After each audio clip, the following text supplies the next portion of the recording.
Hi everybody, Giselle Grenier here from artplace.ca.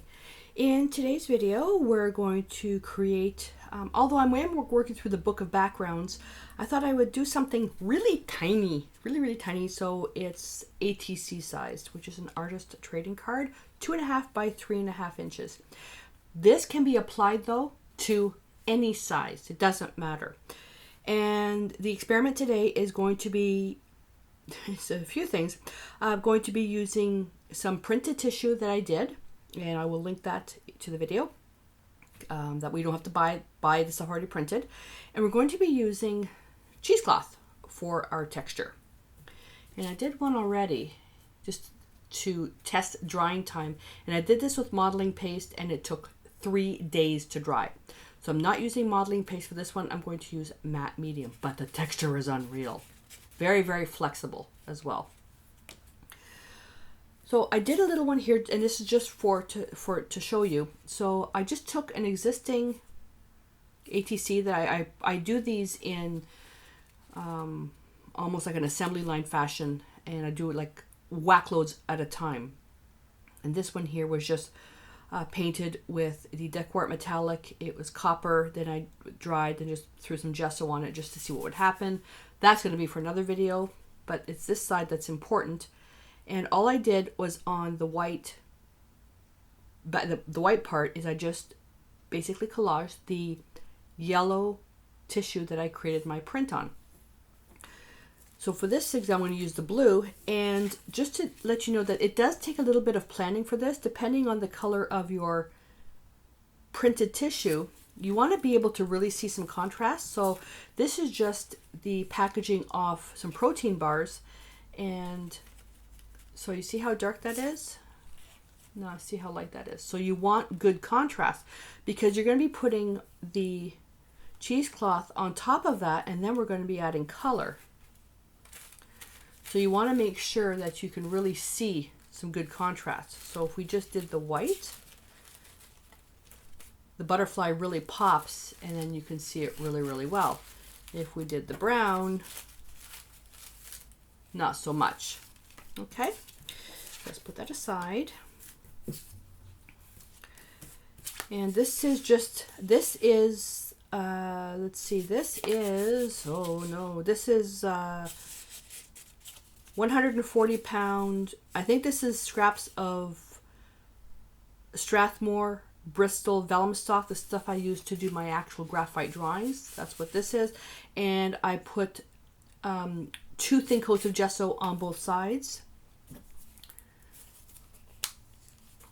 This is a brand new jar, and I poured in the leftovers of the other small jar inside here. It's kind of full. Ugh. And for this one here, I'm going to use a small brush because I'm tending to make a mess. Dry brush. And I'm going to apply a good coat of this. Because this tissue is very delicate, you don't want to be mucking around with it. So make sure you've got everything covered up really well. And I did a video, and one thing that people got from the video was I missed a corner. So I'm really glad people are really catching those. Oh, there's paint there. Catching those. Because when I'm looking here, because of the camera, I don't see the glare. So if I look at the monitor, where did it go? So you see that? When I look at the paper, I don't see that glare. And the glare is what actually tells me what I need to, where I need to paint. So I missed this corner here. So I'm going to place that. So all the tissue is just a tissue stamped with archival ink. If there's wrinkles, that's fine, no biggie. I'm also going to apply a very thin coat on top, because when we start with the modeling paste with the fiber, with the cheesecloth, I don't want it to tear the paper. So this will just add some protection.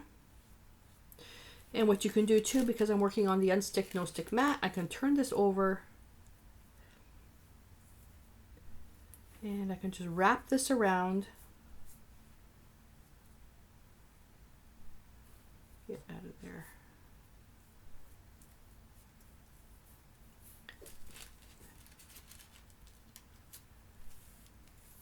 and use the cut edge of the brush, the angled side, just to press that down.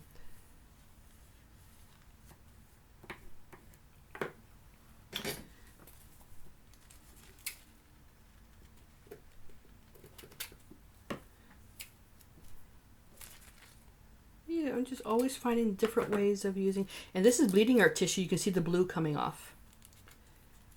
You can see the blue coming off, which is fine.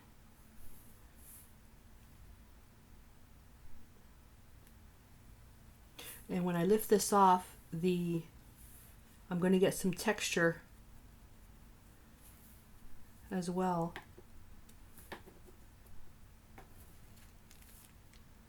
Some of the medium will raise up a little bit, which will help grab the fiber paste.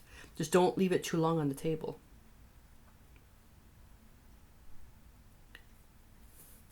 Bleeding art tissue is tissue that the ink is water soluble. I think I probably should have left a little bit more extra, a little more stuff there.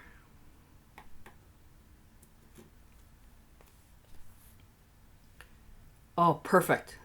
I wish you could see this. I don't think you can. The medium is cut kind of, not bubbled, it's not a lot, but it's not a flat. It's not completely flat.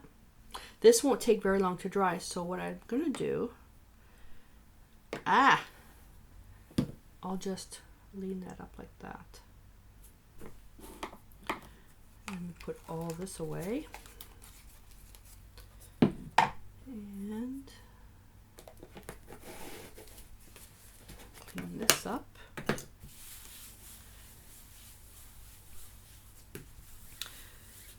I love this mat. This is the unstick mat. It's massive. Absolutely massive. I don't need to use palette paper anymore. Well, I still have it on the side in case I need to take a mix and show you when value is critical to the piece. So with this here, you can see this is dry now. You can speed up the drying time. I can speed up the drying time on the back. I'm not too worried about the back. The back is where you usually put your signature on it. But I'm going to clean up a little bit. So I'm shooting 2 videos at once in between drying time. Oh, let me just fold this over. All right. So I will come back when this is dry and we will apply the cheesecloth. All right, we're back, and I cut 2 pieces of cheesecloth. The one I cut it so it would wrap around, and the other pieces I cut one piece and I cut it in half. I want to just do like a small little piece on the front. So I'm going to do 2-sided and a 1-sided and just see what happens. Okay, so I'm going to get my matte medium. I also have ready on the side the shelf from my drying rack with a piece of wax paper on there.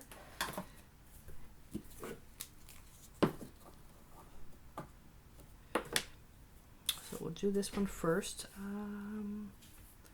think I want this one to be the double-sided. So good amount of, oh, I think I forgot to rinse that brush. Yeah, I forgot to rinse that brush. Okay, that brush is going to have to go into some 1000+ stain remover. I can get that brush back, no problem.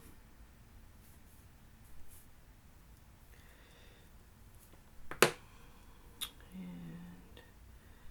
just going to put that on.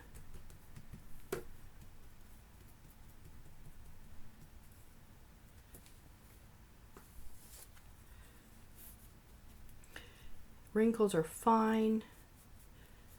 I want to make sure this is done. Now, if this is going to be handled like an ATC, then you really want to make sure it doesn't fall apart. So I know how long it took to dry with the modeling paste, so it'll be interesting how long it'll dry with the matte medium.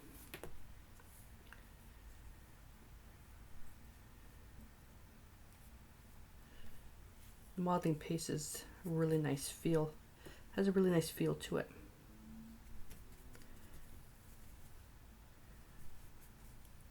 I'm going to apply the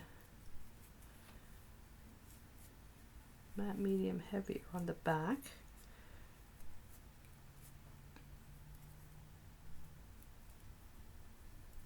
Cheesecloth is great too if, and I've done this, I've left my gesso open by accident, it gets clumpy.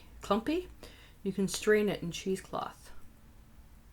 Works with paint too, to get rid of all the lumps and bumps.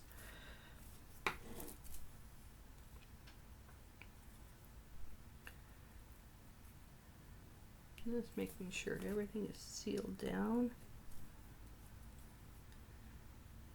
There we go. Put that on the wax paper. And I'll show you how I'm going to handle that. Now this one here, I'm just going to pick up the matte medium on the cheesecloth. This one's going to be just on the front. Got some yellow in there. Oh, the landscapers are here. Actually, I'm going to wrap this just around a little bit. Sorry for the noise, guys. Oh, you know what I should have done? I could have wrapped the cheesecloth on here. Let me think.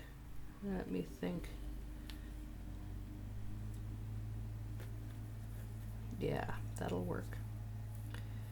See, I don't want it to be one-sided. Now I changed my mind. No, I'm going to go back to my original plan. That's the beauty about being the artist in charge, is that it's my piece. I can do what I want.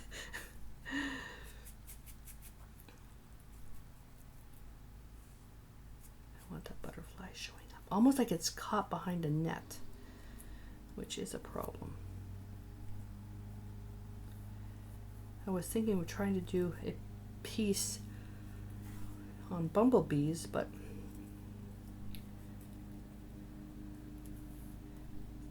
couldn't really find anything for bumblebees. So if you guys have any ideas for a project, or if there's any ephemera or fodder or stencils or stamps with bumblebees, I would love it if you'd share it in the comments below where I can find that stuff. Being in Canada, well, in Hamilton, one of the nice suppliers, she ended up closing shop.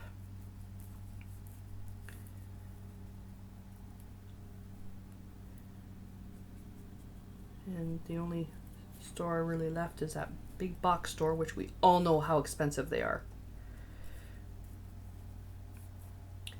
We pay about 30 to 40% more than US prices, so I'm just going to gently just wrap this over. This I'm going to cut off, that's too thick. No, I won't bother with that. So that's actually, I want to get that right to the very edge. I'm going to have to really make sure that's sealed.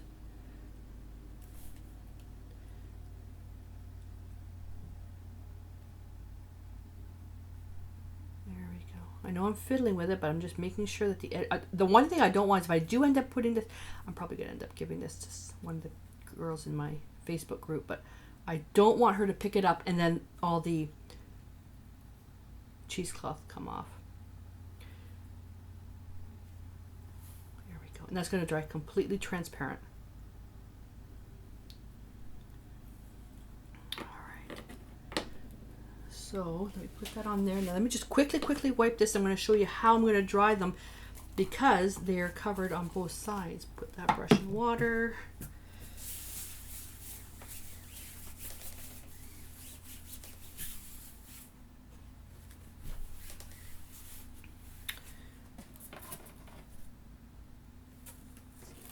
So I've got the wax paper here, and it's not actually going to stick to anything, but got little bits of wax paper. So I'm going to do is I'm going to crumple it up, and I've got those painter's pyramids as well, which would work, but this is a much more inexpensive way for you to try it.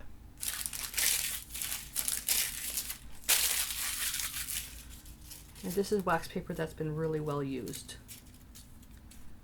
Like that. And the reason why I'm putting it on my drying shelf with wax paper that's already on there is because that's the way I dry my stuff, so there's no point in going onto a shelf that's not covered. And that's going to go into my drying rack, and I'm going to check on this, let's say every half hour or so, just so I can get you an accurate drying time for the method I use based on the environment I'm in. These are all dry now, still very flexible, so that works out really well. And I'm just going to trim.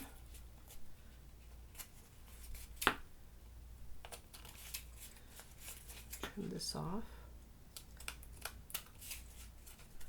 Love that texture. This I think is okay. There we go. So for the color, I don't really want to add color. I'm going to be using the interference colors. So this is interference magenta, and then this is interference blue. It's the same line, it's the same type of product as the fluid acrylic, so everything is interchangeable. You can even, I've even mixed a little bit of the two. And what the interference colors are is that they change depending on how the light, I'm going to put that there so I know which one it is. So the way the light hits it. And if my brain's going one way, my mouth is going another way, it's because it's 5 o'clock in the morning and I'm really tired. So you can see a little bit of a hint there. And I put a little bit on here to let it dry so you can see. Now on camera, you really don't see much of the shift in color. That's really pretty. So on the yellow, let's see. Well, how about I put a little bit of both? So I'm just going to skim. What could have done too is stencil something on here. I'm just going to skim some of this over the heavy parts, the parts that are very textured. And I'm going to use the blue to paint in the butterfly.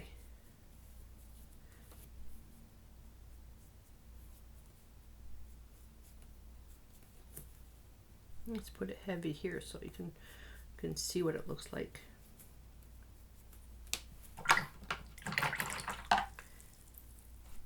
And let's go with a small brush. Little number 5 round.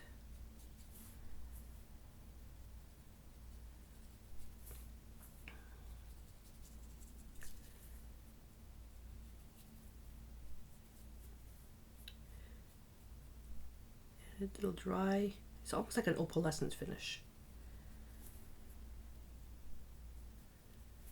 Let's see what this looks like.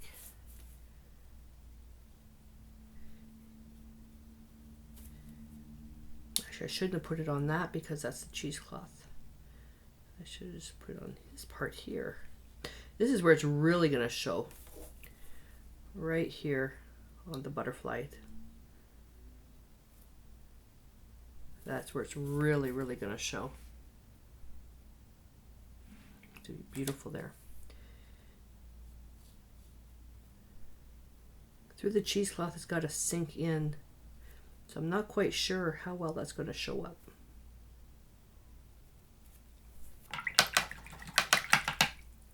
That one's going to take a bit to dry. So let's hit this one with the heat gun. I'm going to do this in real time.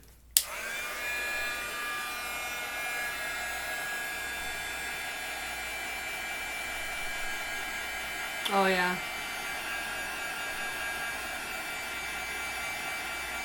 Absolutely beautiful.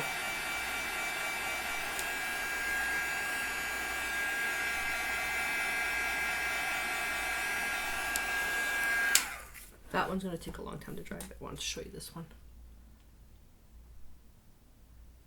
So when I look at it here, the blue just changes from like the here don't know if you can see, I have to do it where there's no light. See, then as soon as you just tilt it, isn't that neat? That is so pretty. That is so pretty. This one here inside is going to take a little bit to, well, I'm thinking probably about a half an hour to dry. I'm not going to have the heat gun on for half an hour. But at least you have an idea of the different things that you can do. I think that's really pretty. So the interference doesn't really do much on the cheesecloth. I'm looking, there's a little bit of a shimmer, not too much. So I'm going to leave these the way they are and then work on them in the phase 2 of the Book of Backgrounds, the Bob and Doug project, the actual part where we create the art. And so these are my 2 little backgrounds here. And what I may do is, when I actually do the Book of Backgrounds, just bind these together, and so that way they'll fold like this, or do them back to back to make them nice and strong. But if you want to do these as individual little pieces of art, ATCs, you could just further embellish them. The actual Book of Backgrounds, you can actually, there's a fly there, you can actually create the Book of Backgrounds in full size. Those projects can also be done on any size. So everything that I'm showing you, you can do it small, you can do it medium, you can do it large, doesn't matter. You can do it as a piece of art on canvas, on a board, watercolor paper, you know, whatever you want to do. So it's really, really flexible. So I hope that you enjoyed this. So this little background is done, and I'm going to clean up and prepare for the next project. And I'm going to have pictures of these on my blog, so you'll be able to see what they look like in full color, in high resolution, so you can see the actual texture. Let's see if I can put that up there. There, now you can see some of that shimmer right there. Alrighty, so if you'd like to see more projects like this, or if you have some different ideas of what you can come up with using cheesecloth, excuse me, and interference and all that stuff, post it in the comments below. And if you want to see more of this stuff, give me a thumbs up, subscribe to the channel so you don't miss out on anything. If you've done this project, take some pictures and share it with me. You can either email me or you can post it in our private Facebook group. Information on both is at my website at artplace.ca. I think I'm going to go get a cup of tea now before I clean up. So until I see you next time, stay inspired.